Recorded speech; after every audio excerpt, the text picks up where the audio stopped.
Hi, I'm Holly Kovo from Fitting Fitness In, and welcome to Get Healthy with Holly. Well, Happy New Year's. Today it's 2020, and did you make a New Year's resolution? I'm sure many people made a resolution to fit exercise into their life, maybe eat healthy, maybe save some money. But if exercise or eating healthy was one of your resolutions, then we're here to help you achieve that. With me today, I have Sarah Reiff-Hekking from True Focus Coaching, and Sarah specializes in helping people manage their time to fit the things that matter in. Sarah, welcome to my show. Thanks so much for having me, Holly. Sarah, tell us a little bit about yourself so everybody has an understanding of where you're coming from.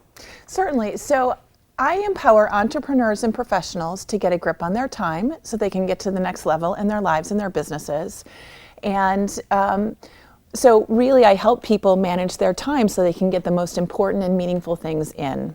And what I find, Holly, is that one of the things I'm always talking to people about is how do they get in what I call fuel for their ultimate self, which is self-care. And that includes healthy eating, physical activity, getting in enough sleep, and also whatever that fun time is for you that you really need to fuel yourself so that you can do all of the other things you want to do at work and at home. Right, all work and no play is definitely not fun. Absolutely, and the other thing I know, Holly, is that all work and no play means that you're not fueling your mind and your body in a way that's going to lead to you being ultimately successful. True. Now, Sarah and I have worked together in the past. She's come and spoke at my weight loss clinics, and clients are always asking for more Sarah time. So I thought this would be a great time to have you on the show to talk about how we can manage our time to really fit fitness in. So how did you get interested in helping people manage their time with, so many people procrastinate and then you're overwhelmed because you procrastinate. How did that interest you, and how'd you get started with that? Yeah, so Holly, I come to this, from my own difficulties managing overwhelm and procrastination. Way back when I was in graduate school, I'll never forget, I had this great little research job where I would go interview people in the hospital, collect data from them, and then I'd go back to my little apartment and I'd need to send the data back to the researching institution and also send back this thing that would allow me to get paid called an invoice, right? So I was very good at collecting the data and getting the data out, but I literally had a stack of money called invoices that I had a hard time finishing up and sending out so that I would get paid. And it was at a time in my life where, I really needed every penny. Yeah. And it really caused problems for me. So that's just one little tip of the iceberg place where I had problems. And so what I did through graduate school was I had to learn how to manage my own procrastination and overwhelm, learn how to manage a whole laboratory worth of other people, because I was doing research at the time, and also put together research grants that had to happen over months and years. So I really spent a lot of time learning it in the day-to-day. And then also, as my background is as a clinical psychologist and also as a coach, I take all of that training and I'm able to add the behavior change piece in addition to the time management piece in all of the work that I do with people. Because what I'm really after, and what I think people are after in the long run also, most of my clients and your clients too, is they want long-term sustained changes. And particularly this time of year, there's a lot of one and done kind of stuff. There's a lot of, I made a resolution in the beginning of February, I don't remember what the resolution is, or I've already blown it off by then. It's sort of human nature. So I got really interested in how do we help people make long-term sustained changes. And I bring that to all of the work that I do with people. That's awesome. So I can totally relate. This time of year is very big for fitness, For me, it doesn't get busy until the third week of January because everyone starts on their own, and then, a couple weeks in, they're like, oh, this is really hard. And then the third week, they're like, either I'm quitting or if I'm serious about it, I need to get help. So that's where they work with me. They may work with you. They may work with both of us to get them on track. So why is it procrastination and overwhelm are such big issues when it comes to fitting exercise in? Yeah, well, first of all, we are living in a 24/7 information society right now. So we're always consuming information. There's always things that are grabbing our attention, whether it's your TV, whether it's a big screen monitor somewhere, whether it's people in your office, whether it's your phone, it's your WhatsApp, it's, whatever, Snapchat, whatever your favorite communication mode is. So we're living in that society where people feel like, and they actually can grab us at any time of day, any time of night. And then the other thing that happens is we get overwhelmed by that. We don't know how to manage it. And then we start to plan to do things. And we think that our plans are going to be helpful and work for us. And so we plan to do things like work more physical activity in or eat more healthily. And then we're not able to implement it because we get pulled and distracted by our environment. So you start to not trust yourself and start to feel like, well, it doesn't matter what I do, it's not working. So why bother, right? And that's what happens by the end of January for a lot of people that start to give you a call. And there's other people out there that are even thinking, well, I don't even set resolutions anymore. I don't even decide I'm going to start to get healthy again or set a workout goal because I just don't believe that I'm going to actually do it. So I've given that one up. Right. So that's the biggest issue, that we start to not trust ourselves.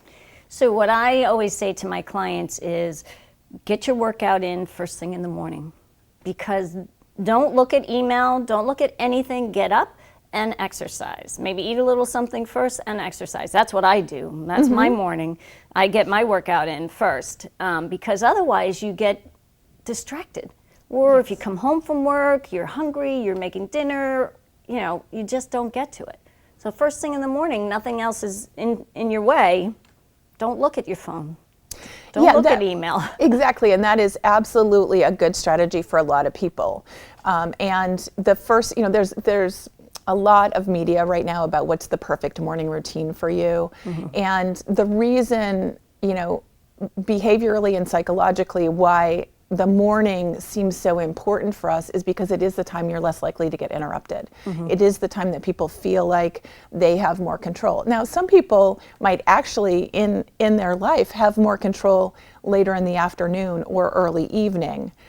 And what you're facing is exactly what you just mentioned. Well, you might be tired then. You might you could get interrupted by other things. So you sort of have to pick the time of day where you're going to be least interrupted and where you can set yourself up and your environment for success to pull you into that activity. Right. And I do acknowledge that there are people that are night people and would much rather exercise at night.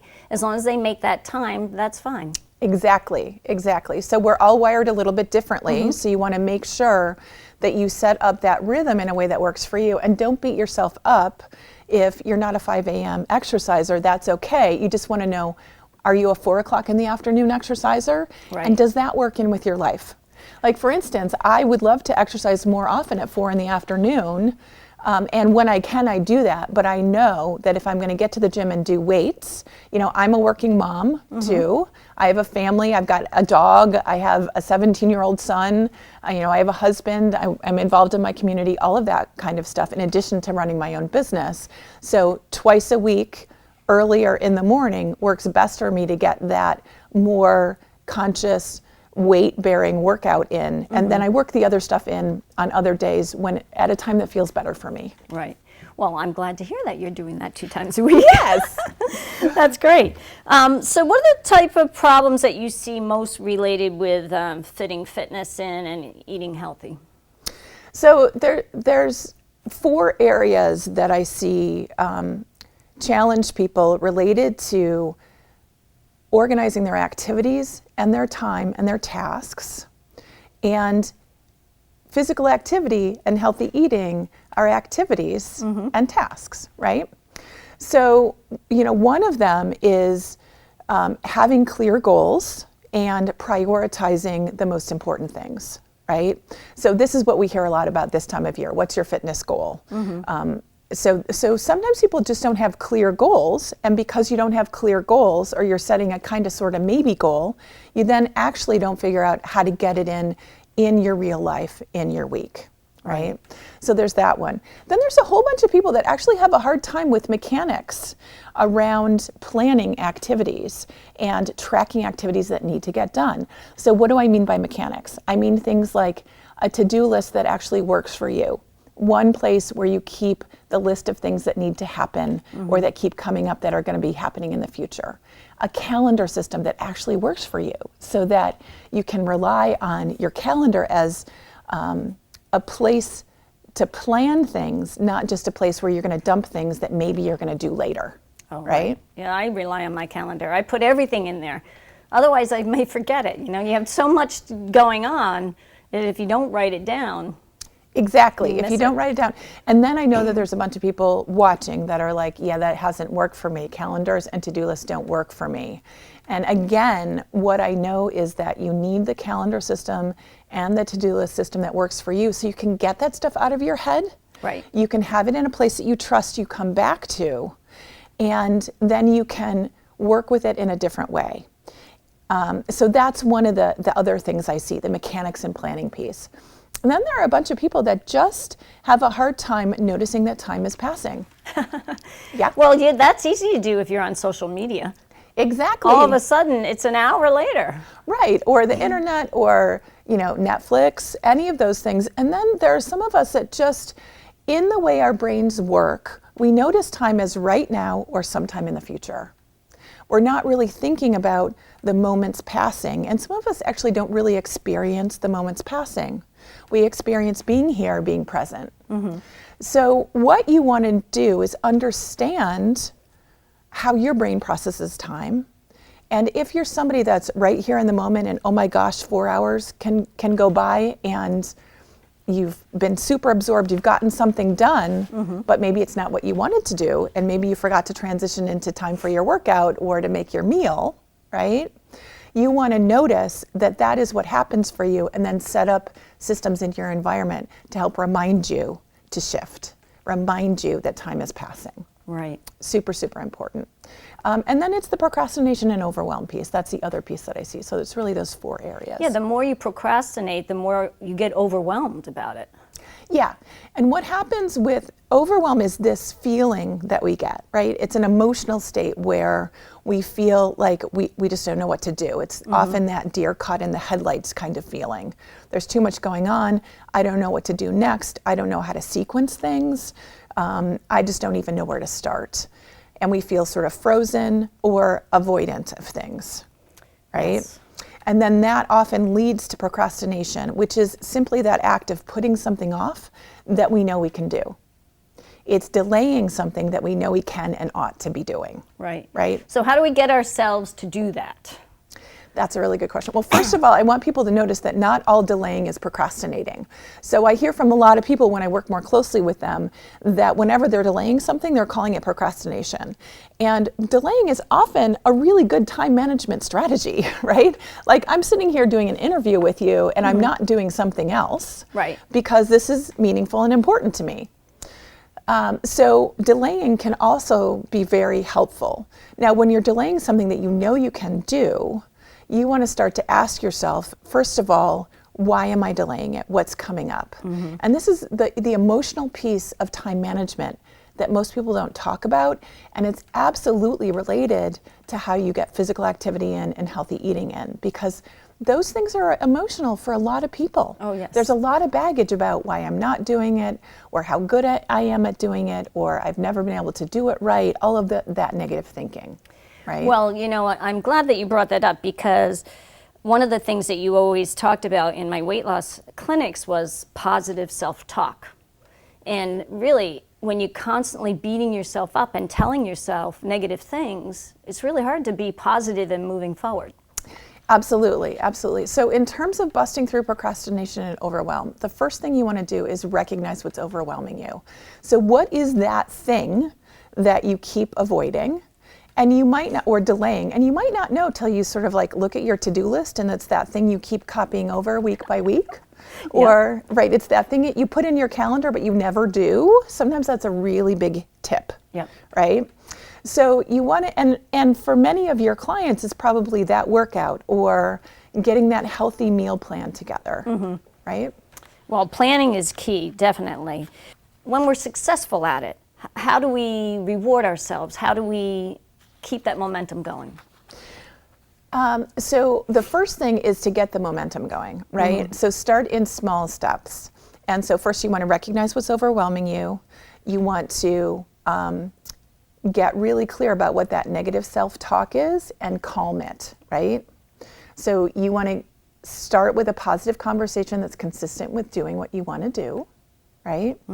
The next thing you want to do is you want to set up your environment to support you being productive, right? So for you and your clients, it's how do I set up my environment to pull me into doing the physical activity and the healthy eating and the meal planning, right? So that's how to keep it going. And what I know is that positive self-talk is only one piece of the puzzle.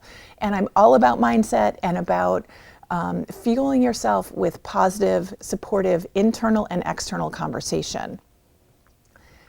And the thing to know is that your environment actually predicts 80% of what you're going to do. That's so true. Right?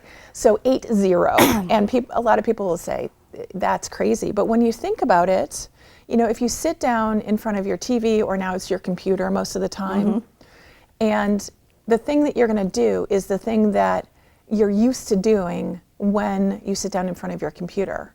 Or if you pick up your phone, probably most people press a social media app before they even think about doing it, right?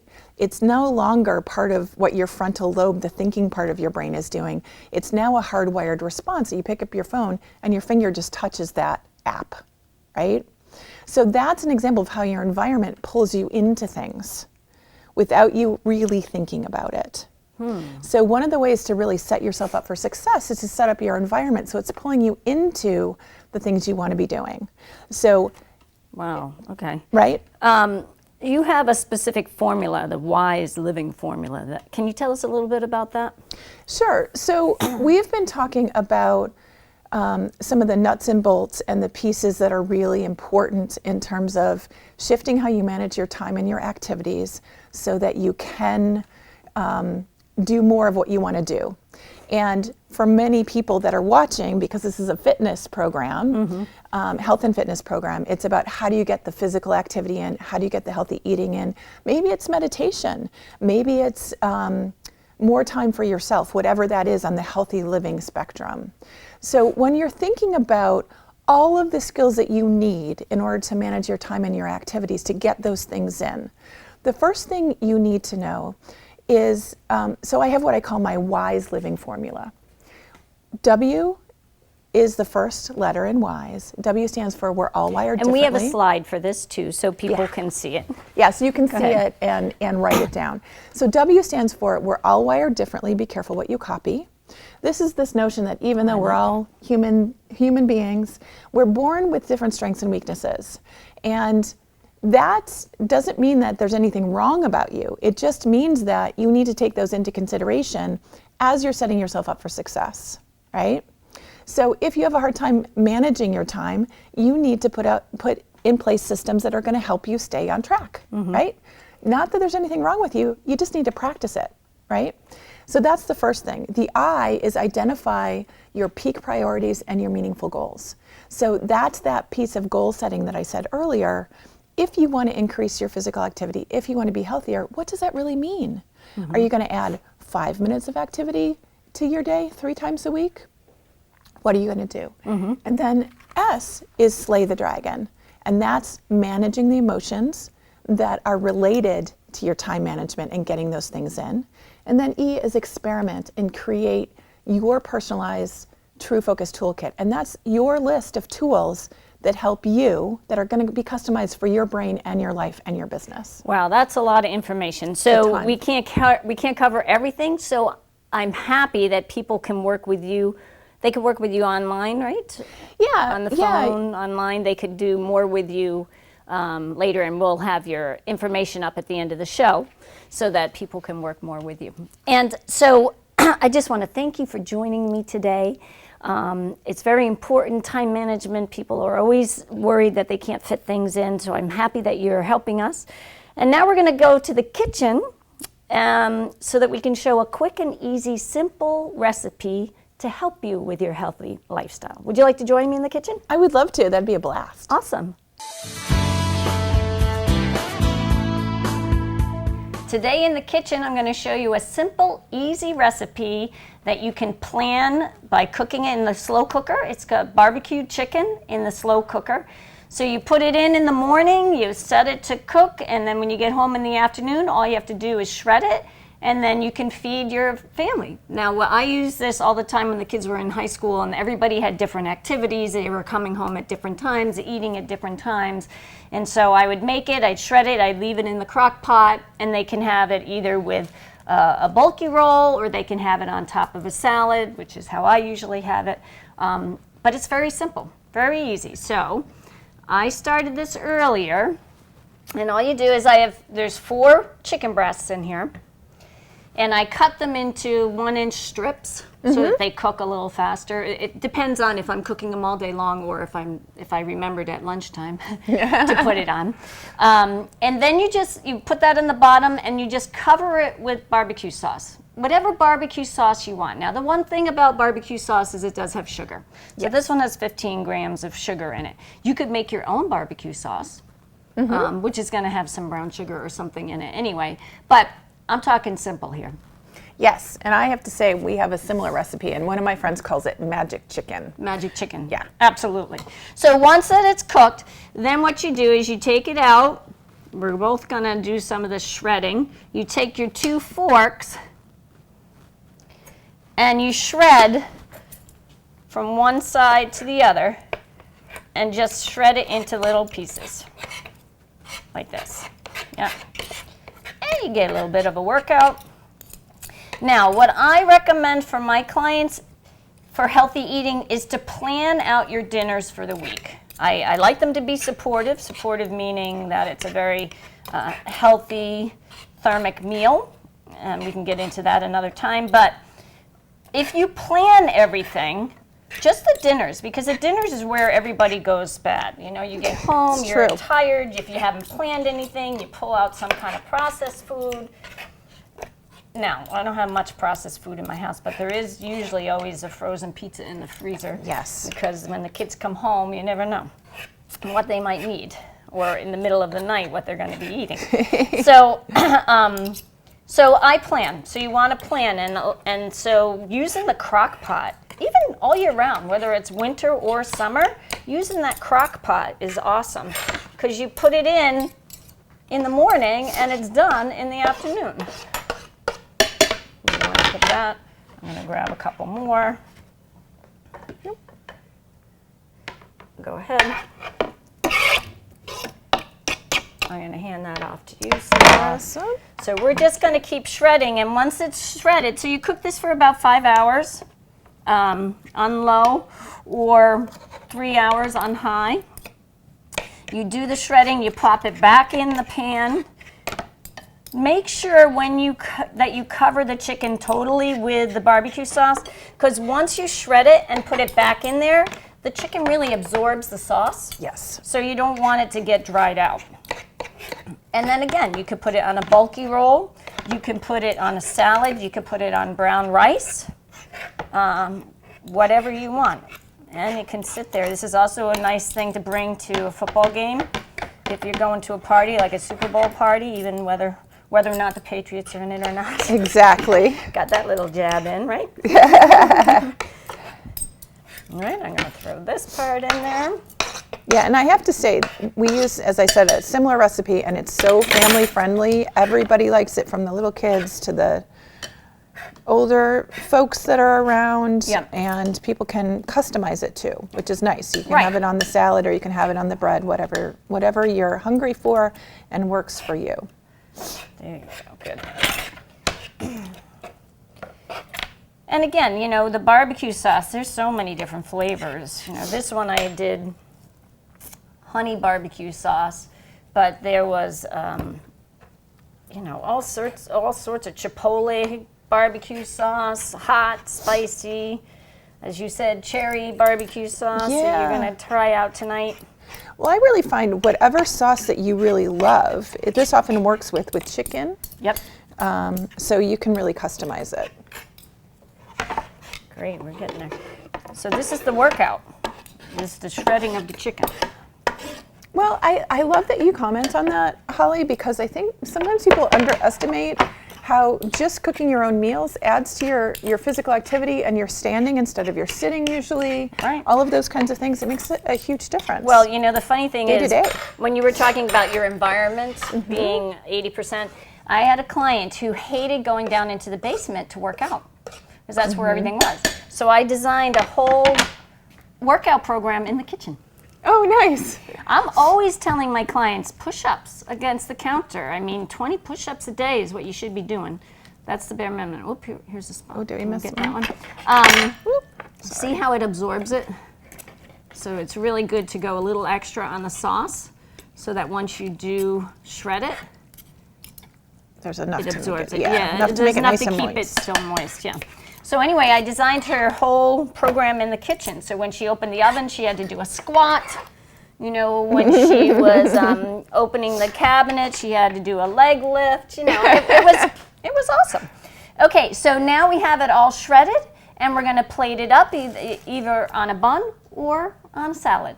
Here we have our slow cooker barbecue chicken, and we have it on salad, which, by the way, this salad is just a bag salad, already washed and cut, ready to go, and also on a bulky roll. So depending on what your family wants, whether it's salad or bulky roll, you have it, and it's all right there. So, Sarah, thank you very much for being a guest on my show today. Thanks so much for having me, Holly. You're welcome, and if you want to learn more about Sarah and her True Focus Coaching, you can look her up on truefocuscoaching.com. These recipes will also be on my website, fittingfitnessin.com, and we'll see you next time on Get Healthy with Holly.